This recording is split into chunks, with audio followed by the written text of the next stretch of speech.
All right, hello, welcome back to online English class. Today we are going to be working through the second part of OTN 9 together, which is our overall analysis of the Wife of Bath's tale. In Monday's class, we talked through an SQ3R for the tale as a whole. We'll briefly review that, but before we get into that and analyzing the first two key passages of the text, let's just quickly remember what your responsibilities are throughout the course of this week. So you've already turned in your reading check for the Wife of Bath's tale. That was due yesterday, Monday, March 30th. And most of you did an excellent job of getting me your email confirmation for that assignment. Okay, so good work there. Weekly vocabulary and grammar quizzes are continuing to be temporarily suspended. You don't have new reading this week. To reiterate, you do not need to read the Pardoner's Tale, although if you want to, you will receive extra credit on your essay if you write about Chaucer's depiction of the corruption of the late medieval church, because that will be independent analysis. Also need to continue completing your OTNs as we complete them in class. Obviously, we've completed OTN 8 together in the online portion of the class, and today we're going to be working on OTN 9. All right. Remember to download your review guide for Unit 5, and also don't forget about your Quarter 4 essay, which is going to be due 5 to 6 weeks from now. Okay, so we'll see the exact date of that. It's no rush, but once again, you just don't want to ignore the existence of that assignment. All right, so let's go ahead and jump back into OTN 9 together, which is an analysis of the Wife of Bath's tale. The first thing that we did with respect to OTN 9 is we conducted a SQ3R. We surveyed, questioned, read, recited, and reviewed the overall impression of the text as a whole, the Wife of Bath's tale. Let's quickly jump back to that SQ3R. So pull out your notes for your SQ3R, and let's just review some of the core components of the tale. Okay, so our speaker is the Wife of Bath. The Wife of Bath, as discussed at length on Monday, is a member of the rising middle class. She is a woman, and she does not follow or respect the control of the Roman Catholic Church. She recognizes the hypocrisy and corruption of the Second and First Estate in her society, and therefore is characterized throughout the course of her tale and also in the narrative offered to us by the persona narrator as a rebel. Okay, why is she a rebel? Well, because medieval social structure, the basic feudal system, is divided into two essential groups of people. All right, whether obviously there are three estates, and each estate functions in its own way, but there are basically two groups of people. There are people who are wealthy, powerful, privileged, and own land, and there are those that are disenfranchised, the working poor, who are tenants of those who own land. So this hierarchy basically concentrates power and influence in the hands of an elite few who are entrusted with the responsibility of being the beneficiaries of using their power and using their privilege for the well-being, to ensure the well-being of these individuals. All right, so the middle class disrupts this social system by introducing a third group of individuals who are independently wealthy. They're not poor, and they're not land tenants, not exclusively, okay, I'm talking in broad terms here, but essentially they're independently wealthy. Their livelihood and their well-being is not as directly tied to the Second Estate's power and the Second Estate's influence, okay? And throughout the course of the modern age, basically one of the central stories of modernity is the rising middle class increasing demand for representation in their government, for political power, for access to influence. All right, so that disrupts this neat and tidy feudal political hierarchy. The speaker is a member of this rising middle class, okay? So what is the tale going to do? Well, the tale is going to illustrate, all right, the radical worldview of the wife of Bath as she rejects, all right, the control of the power structures, both the first and second estates, okay, so the Catholic Church and the male aristocracy's control over her, all right? But the way in which she rebels against it is also satirized by Chaucer. She, even as she rejects the immoral behavior of the knight, is depicted as amoral and corrupt, as she seeks only power, only wealth, and rejects all notions of virtue and all notions of morality. All right, so the central question is here, how does the wife of Bath's narration satirize the corruption of her rebellious value system and her radical worldview? All right. So let's go ahead and jump into our analysis, all right? What we are going to be analyzing, okay, after we've analyzed the lines 445 to 476, which obviously gave us a closer depiction or a more detailed account of the speaker, all right? So we are done with that. Today we're going to be looking at lines 857 and 881, or through 881, and 882 through 912. All right, so go ahead and set your notes up for a conversation about these two key passages. Later in the week, we'll obviously be dealing with these four key passages. So let's go ahead and jump into the text.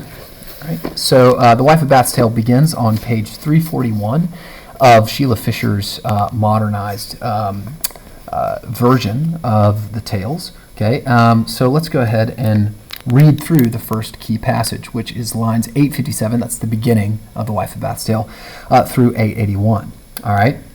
She begins by saying, in the olden days of good King Arthur, of whom Britons, people who live in Britain, still speak with great honor, this whole land was filled up with fairies. The elf queen, with her pretty company, went dancing then through many a green mead. I think this was the old belief. Indeed, I speak of many hundred years ago. But now, when she says now, she means presently, like in the fellowship's contemporary day and age, so in the late medieval period, in which the Wife of Bath obviously fictitiously lives. But now, no one sees elves and fairies go. For now, all the charity and prayers of limiters and other holy friars. Okay, so we've studied a friar. These are representatives of the first estate, right? And remember the depiction of the friar who was a corrupt man, right? So of limiters and other holy friars who haunt through every land and every stream as thick as motes floating in a sunbeam. So these friars are just everywhere, all over the British landscape, blessing halls and chambers and kitchens and bowers and cities and boroughs and castles and high towers, barns and villages, cowsheds and dairies. This is the reason why there are no fairies. For there, where once was wont to walk an elf, now there the begging friar walks himself. In the afternoons and in the mornings he says his matins and his holy things, and as he walks all throughout his begging grounds, now women may go safely all around. In every bush and under every tree there is no other incubus but he, and he'll do them no harm, but dishonor. Okay? An incubus, all right, is a demonic spirit that would assault young women, specifically sexually. Okay, so this is part of Western European mythology, is sort of fearful creature that young women would. It's like sort of demonic creature that would infiltrate a young woman's innocence. Okay, and so basically, right? Let's talk about the dominant impressions established in this first early passage. Okay, so note where and when the text is set first of all, and how it mirrors, all right, the knight's setting. Okay, so it's set in the quote olden days of good King Arthur. Okay, so you guys might be familiar with Arthurian legend here, the Arthur and the Knights of the Round Table, Lancelot, Guinevere, Merlin. All of these are parts of England's national mythology, Britain's national mythology, so these sort of mythic roots of the British kingship, of which King Arthur, like Duke Theseus, all right, is this sort of paragon of an ideal male aristocrat, an ideal just and good king. Okay, so the wife of Bath sets her tale in a setting that kind of mirrors the knight's selection of setting. All right, both are set in the distant sort of mythical past, and they center around the kingdoms of distant mythical famous kings who are famed for their justice, for their goodness, for their righteousness as rulers. Okay, so here the wife of Bath is establishing a kind of parallel that juxtaposes the knight's selection of setting, which she's going to do on purpose, and we'll talk about that. And it also establishes a kind of parallel in the genre of the text. Both of these are chivalric romances. All right, obviously the wife of Bath is an ironic chivalric romance. Okay. Note also her description of the setting as a place that was filled up with fairies. Okay. These fanciful sort of female creatures, all right, that are uncivilized and inhabitants of this kind of pre-Christian world. Okay. So before the holy friars and the limiters and the Catholic priests get there, these women, all right, these female fairy creatures are free and independent. Okay. The old hag, who is the double of the wife of Bath in the story, just like the Theseus is the double of the knight in his tale, all right, the old hag is one of these creatures, one of these fairies, okay? So that's why she has all these magical abilities to, like, change her shape and age, okay? So she's the double of the wife of Bath, all right? And these free female creatures mirror the mythical Amazonians, all right, at the beginning of the Knight's Tale, who are also, ready, free, mythical female creatures, all right, who Theseus brings under his dominion in the narrative, okay, and they submit to his rule and reign because in the knight's fantasy version of reality, that's how women are, okay, that's the prototype of a woman. They are submissive creatures who are objectified by their male conquerors, all right, and who willingly and happily submit to whoever has power, whoever has authority, okay? This is, here, the wife of Bath is sort of ironically inverting that, because who is going to end up with dominion by the end of this narrative? It is going to be the fairies, okay? It's going to be these sort of mythical, independent female entities, okay? All right, note also in this beginning portion of the narrative her explicit satirization of the Roman Catholic Church. She is being explicitly sacrilegious, which is interesting because the wife of Bath is on a pilgrimage to a holy Roman Catholic site. All right, so obviously she understands that this pilgrimage that she's on is not an act of religious devotion, because she, as noted right here, has no devotion to the Catholic Church. Rather, she satirizes it and recognizes its corruption. All right, even as she speaks these lines, you can imagine her sort of winking at the friar who was described as a man who was a duplicitous and corrupt friar who did not live a life according to the orders and oaths that he should have taken as a friar or a limiter, okay, to live in poverty.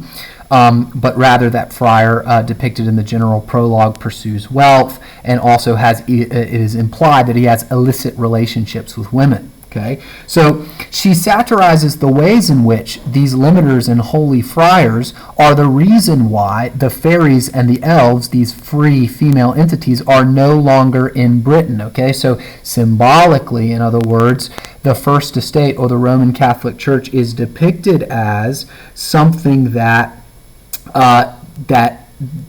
establishes dominion over, or dominates, or tyrannizes and drives out these free female characters.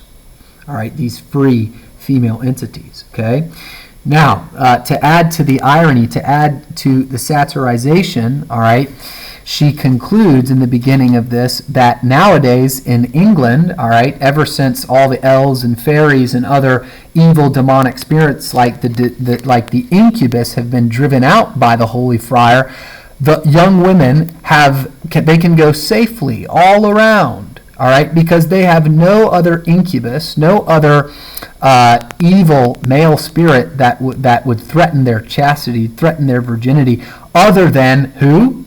The friar, the limiter. And he'll do them no harm but dishonor, which is to say, he'll do them no harm but assault them sexually. Okay? So, this characterizes the narrative, this characterizes the narrator in a couple significant ways. First of all, she is very obviously rebellious. She is sacrilegious. She does not have any respect for the power structures in her life.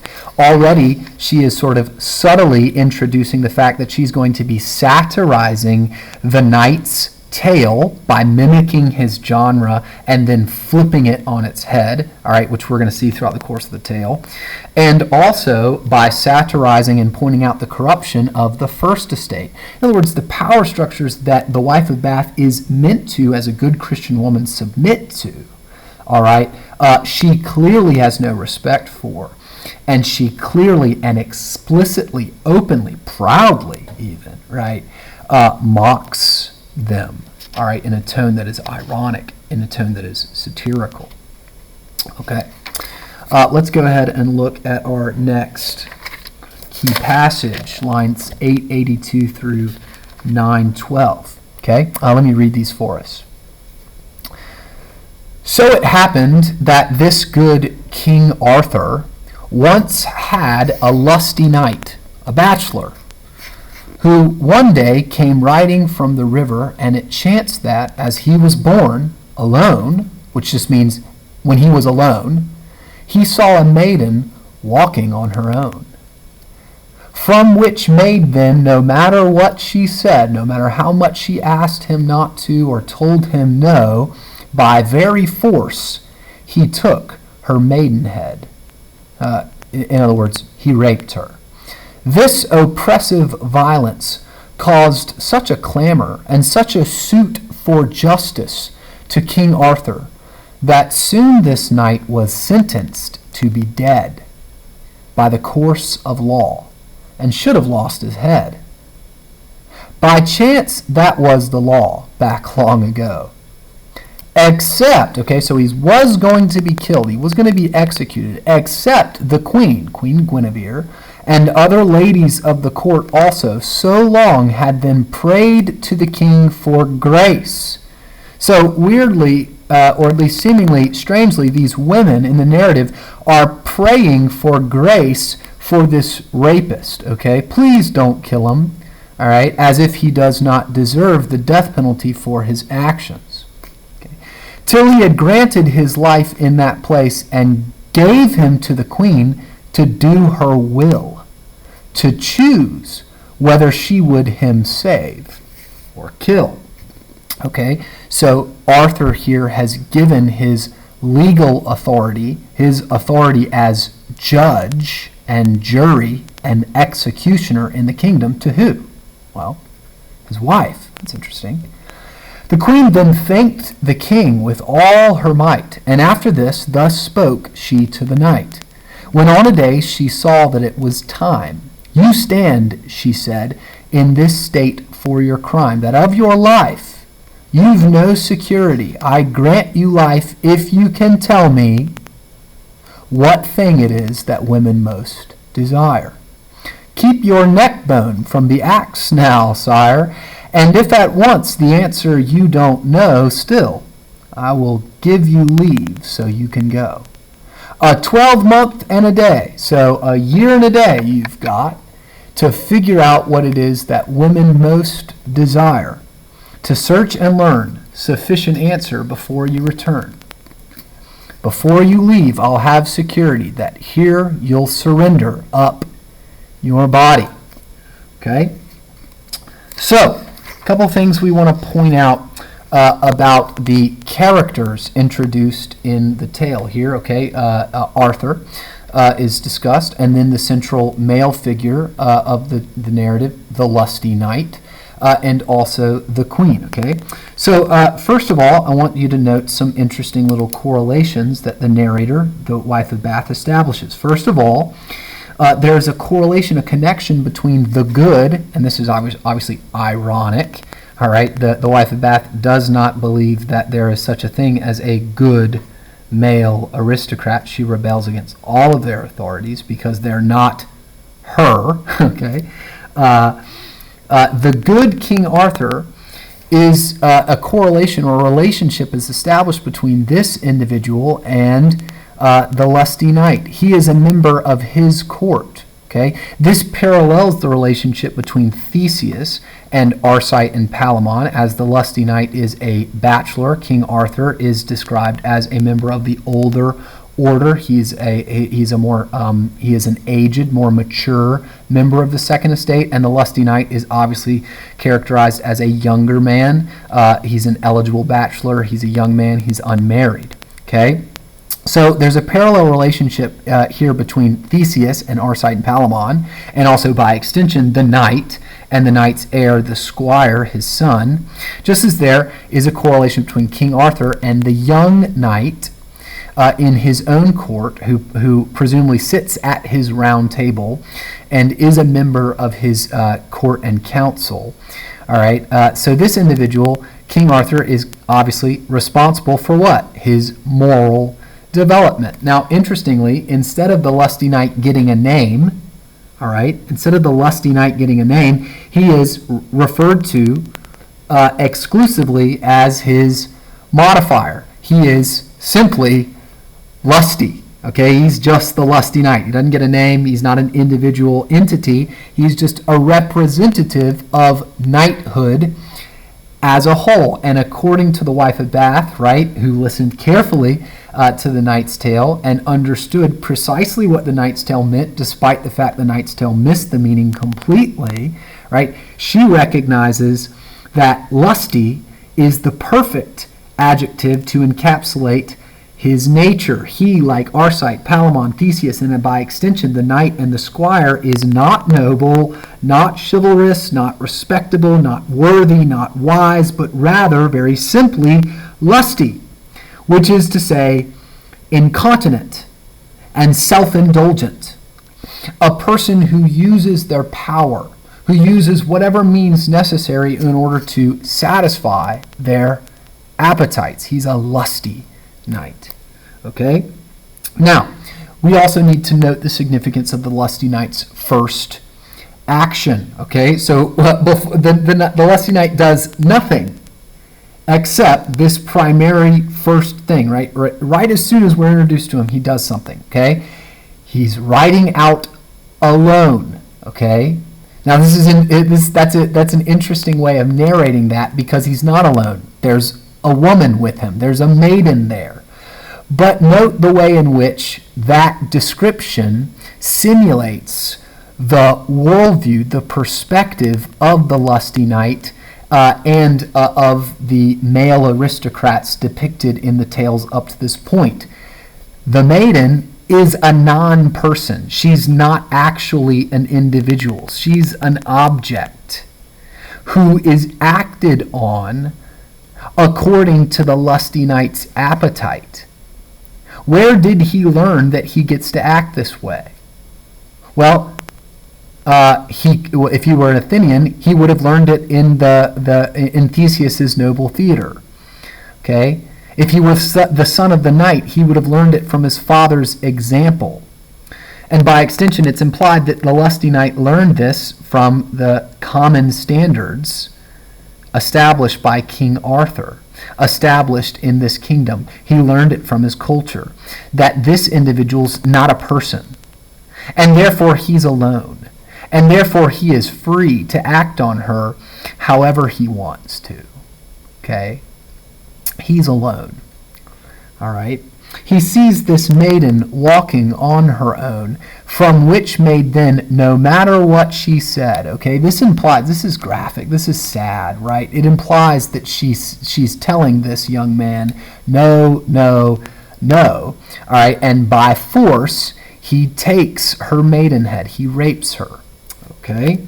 Now, interestingly, it's only after a huge clamor is raised that King Arthur begins to establish justice, or to seek justice for the lusty knight's actions. Again, that's just another little nugget, another little narrative detail that illustrates the ways in which King Arthur here thinks pretty similarly to the lusty knight, and also pretty similarly to Theseus and the knight.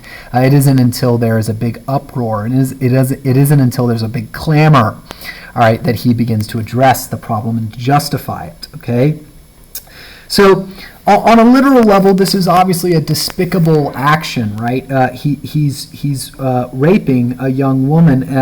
It emphasizes the misogynistic perspective of the knight, the lusty knight specifically, who doesn't care what the young maiden says. He doesn't consider her to be a person. He exerts his will on her regardless of what she says. So this action mirrors the objectification of women throughout the Knight's Tale. Okay, so it's obviously not this graphic. It's obviously much more idealized. It's much more dressed up and fancy and chivalrous seeming and noble seeming. But in the end, functionally, the same thing is happening, right? Theseus takes Hippolyta as his wife despite her lack of consent. Theseus speaks for Emily despite the fact that she is not offered the opportunity to consent. Okay? In other words, what the wife of Bath does here is she parallels the same kind of objectification and lack of consent, lack of autonomy, lack of freedom, lack of liberty, lack of choice given to women in the Knight's Tale, but she describes it in a way that is lacking all of the frill, okay, lacking all of the seeming chivalry. She just cuts straight to the reality and exposes the reality for what it is, okay?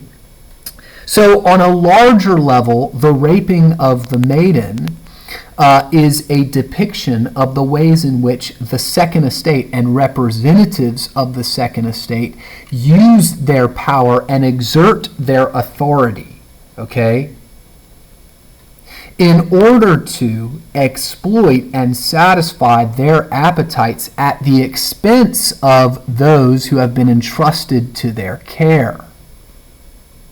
So the maiden here is a representative not only of women in general, but also of the Third Estate in general, who does not have, who is unconsensually under the dominion of their aristocratic leaders, who tyrannically exert their will on these individuals. Okay? They, like the members of the disenfranchised Third Estate, are voiceless, no matter what she said. Her voice carries no weight. Objectified and powerless. Okay? Interesting. So here, the elements of the wife of Bath's narration illustrates her perspective. All right? Which one important part of it is the very accurate rejection of the corruption of the Second Estate. Okay, she mimics and parallels the Knight's Tale, but strips all of the idealistic fantasy elements and shows it precisely for what it is. Now, the last thing we want to talk about before we end class today is the significance of the ladies of the court's reaction. okay, they ask for grace. Okay, they ask that this lusty knight not be killed. Now, on the surface, that seems like it's one of two things. Either it's just stupid, like they're just dumb, all right, or number two, they're being gracious because they're soft-hearted females, and they couldn't possibly bear to see a young man lose his life, no matter what he's done. Okay. Now, the reality is they're doing neither. Okay. The female characters in King Arthur's court here are obtaining something that they typically, in late medieval society, the women, and also by extension the Third Estate, would not have access to. Ready? Legal authority. Okay. When they beg King Arthur for grace, what they do is they replace Arthur and the male aristocracy as representatives of the judge and jury, and they become the judge and jury. They get to pass down the sentence, all right, and they get to judge the merits of the lusty knight's answer, which they give him a year and a day to collect. Okay? So the punishment assigned to the knight bears out this, because what is it they tell him to do? They say that you have to figure out what women most desire. Okay? That's a tall task, right? So in other words, right, the lusty knight has moved or is put in a position here in the narrative of powerlessness. All right, so he moves from being exerting control and authority and dominion, however he wants, over the maiden, to being in a position of submission. He is the student of the female sex. His life depends on figuring out what women desire, what women want as agents, as subjects, not as objects. Here, instead of being allowed to occupy the privileged place that he's accustomed to as objectifying and exerting his control over those that he thinks are less valuable than him, whether explicitly or implicitly, he is put in a position where he is the student and he is in a position of ultimately submission, right, where he's figuring out what women most desire. Okay, we will look at the way the narrative continues. Continue looking at that tomorrow. Hope you guys have a great day.